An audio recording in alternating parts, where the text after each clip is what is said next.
Hello, everyone. Hope you're doing well. I know we don't have classes next week due to Friday being a holiday and Thursday also being a holiday, but I wanted to do a brief check in just to say thanks for all you're doing. I know this class in some ways can put you out of your comfort zone, but a lot of you have really, I feel, done an excellent job in adapting to some of the changes that you've encountered and really working through APA and some of the other opportunities that I've presented you.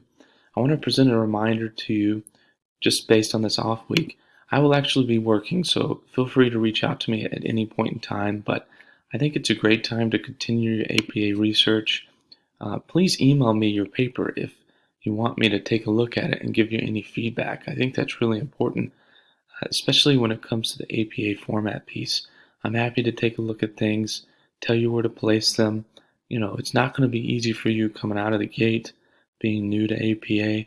I understand that there's challenges and you're not going to be penalized for those challenges. So reach out to me, ask for help, and I'm happy to give you any feedback that might come up. I also want to convey one more thing, and I'm going to pause the video real quick and shift to another website. Some of you might be confused at times when searching in Google Scholar, so I'm going to give you an example search right now about healthcare administration. So when I'm looking in Google Scholar, I think it's really important to keep in mind if I click on the link here, it's not going to show me the full article. I actually have to click on the PDF on the right side. And further, there's some really key information that, if you're looking for a date range, you can click it over here. But I'm going to give you a great example of this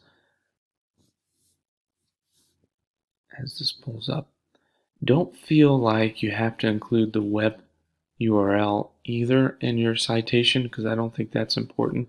The most important part is making sure you have the cite part taken care of, and that's this, right? APA format. So copy and paste this, make sure it's in hanging format. A lot of times people will want a DOI, and a DOI is not something that I require in this class, but there's lots of examples of a DOI. I'm actually trying to find one, but sometimes they can be a little tricky to find, honestly. So don't feel like you have to include the DOI.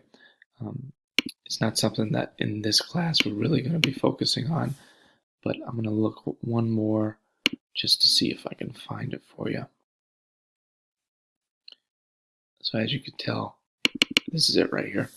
They're very difficult to find, so we're not going to spend time talking about that, but just for future reference, that's what it looks like. But make sure you use Google Scholar to your advantage. There's a lot of information on here, just as there would be on Google in general, and I would appreciate any questions that you have regarding that. But like I said, have a good holiday weekend. Reach out if you have any questions. I appreciate all that you're doing, and a reminder to finish your midterm by this Sunday. Hope you're doing well. Thanks for everything.